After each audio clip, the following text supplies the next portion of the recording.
माँ, बहू और बेटी। नहीं नहीं, ये कहानी इन सारे के सारे रिश्तों की नहीं, बल्कि 2 रिश्तों में ही सभी रिश्तों के होने की है।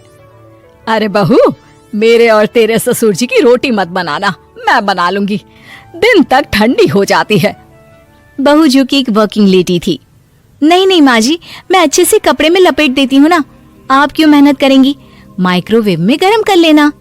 अरे नहीं बहू, मेहनत मत कर, वैसे भी ऑफिस में कम मेहनत होती है क्या, जा रहने दे। लेकिन बहू मानती नहीं, वो सास ससुर की रोटी बनाकर ही जाती है। दोपहर में खाने के वक्त ससुर जी कहते हैं, अरे बहू को रोटी बनाने के लिए क्यों मना कर दिया, क्या हो गया, ठंडा ही तो खाते आए हम लोग हमेशा से। अरे वो क्या है ना, सुबह ऑफिस जाती है, घर का सारा काम करने में वक्त लग जाता है, अरे थकती है वो अलग, तो मैंने सोचा बहाने से ही थोड़ा कम काम करवाऊं। ससुर मुस्कुरा रहे होते हैं। यह तो अच्छा है, बहू को समझना जरूरी है। वक्त बीत रहा था, घर में सब खुश थे कि एक दिन, माँ जी आप शाम को थोड़ा टहलने निकला करें, घर पर रह रहकर हड्डियां जाम होती है, पापा को भी ले जाया करिए, मैं वक्त पर तो आ जाती हूँ। बहू ठीक 5 बजे ऑफिस से घर आ जाती है, फिर चाय नाश्ता बनाकर सास ससुर के साथ बैठती, उन लोगों को सारा दिन का हाल बताती। रात को पति घर आता है। क्या बात है बेटा, ऑफिस से आकर कभी हम लोगों के साथ भी बैठा कर। अरे माँ, दिन रात काम करके मन ही नहीं करता, अगले दिन की फिर तैयारी होती है, आप और पापा ही कमरे में आ जाओ। इससे अच्छी तो बहू है, कितना भी थकी रहे, घर आकर हम लोगों के लिए चाय नाश्ता बनाना, फिर बातें करना। बहू ना होती तो हम बुढ़ा बुढ़िया तो बैठे ही रह जाते। सास और ससुर अब बहू के कहने पर शाम की सैर पर निकलने लगते हैं। सास की कई सहेलियां बनती है तो ससुर को भी कुछ बुजुर्ग लोगों का ग्रुप मिल जाता है। कैसा रहा सहेलियों के साथ शाम का वक्त? हम लोगों ने तो भाई खूब योगा किया। अरे हम लोगों को गप्पों से फुर्सत ही नहीं होती। वैसे मिसेस मल्होत्रा आज बहू के बारे में कुछ बोल रही थी। तभी वहाँ ऑफिस से बहू आ जाती है जो जींस और टॉप में होती है। क्या बात है माँ, क्या कह रही थी आपकी सहेली आपकी बहू के लिए? सास इस बार बहू को कुछ अलग तरीके से देखती है और उल्टा सवाल ही दाग देती है। क्या कह रही थी वो हटा, ये बता, तेरे ऑफिस में तो मर्द भी काम करते होंगे ना? बहू जो अब तक मजाक कर रही थी वो सीरियस हो जाती है। मर्द होंगे नहीं माँ जी, मर्द ही ज्यादा हैं। हम 5 ही लड़कियां हैं ऑफिस में। अरे तो अच्छा लगता है क्या ऐसे कपड़े पहनती हो? कल से तुम ना साड़ी पहनकर ऑफिस जाना, और हाँ, शाम का नाश्ता थोड़ा जल्दी बनाया करो, नाश्ता बनाकर बाद में ही ऑफिस के कपड़े चेंज करने जाना। बहू को समझ में नहीं आता कि सास को हो क्या गया है, लेकिन वो कुछ नहीं कहती, सीधे किचन में जाकर चाय नाश्ता बनाती है और सास ससुर को दे देती है। अगले रोज बहू ऑफिस के लिए तैयार होती है तो खूब सुंदर सी साड़ी पहनती है और ऑफिस के लिए निकलने से पहले सास और ससुर के पैर छूती है और निकल जाती है। क्या बात है, आज मेधा के ऑफिस में लग रहा है कोई फंक्शन है। अच्छा, पता नहीं, मुझे तो बताया नहीं, वैसे तो सारी बात करती रहती है। अरे देखा नहीं कैसे साड़ी पहनकर जा रही थी? अरे वो तो मैंने ही बोला है उसे। अरे अच्छा लगता है क्या रोज रोज ऐसे सूट या जींस में जाना? बहू हो, बहू बनकर रहो, और आप भी ना मेधा मेधा मत किया करिए, बहू बोला करिए, सर पर चढ़ जाएगी तो दिक्कत हो जाएगी।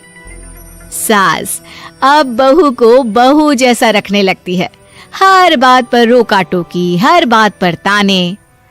क्या बात है, आजकल लेट आ रही हो ऑफिस से? अरे चाय के लिए भी देर हो जाती है, हम लोग फिर पार्क में भी देर से पहुंचते हैं।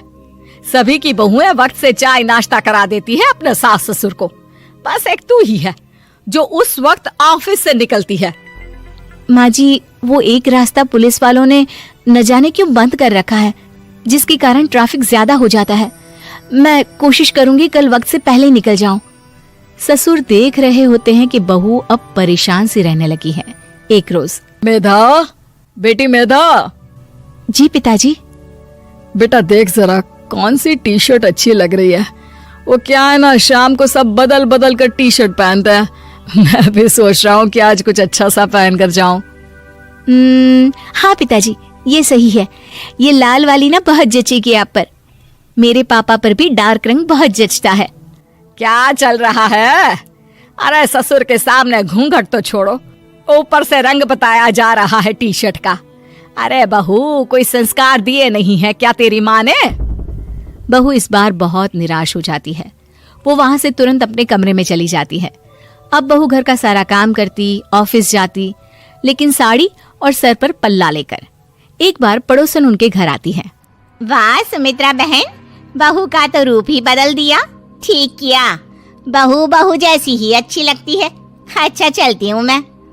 पड़ोसन के जाने के बाद सास बड़ी अकड़ के साथ कहती है, देखा मेरा कमाल, कैसे मैंने मेधा बहू को कंट्रोल में कर लिया। अब बारी ससुर के बोलने की थी। हाँ सुमित्रा, बिल्कुल ये काम तो किया है तुमने, लेकिन कभी सोचा क्या खो दिया? क्या खो दिया? मैंने तो कुछ नहीं खोया जी। खोया है, पहले बहू जब ऑफिस जाती तुम्हारे पैर छूकर तुम्हें गले लगाती, लेकिन अब सिर्फ पैर छूती है। हाँ जी, ये बात तो आप ठीक बोल रहे हैं। पहले घंटों हम लोगों से बात करती, कमरे में ना जाती, ऑफिस से आते ही खुद की चाय, खाना, नाश्ता सब हम लोगों के साथ करती, सारी बात बताती।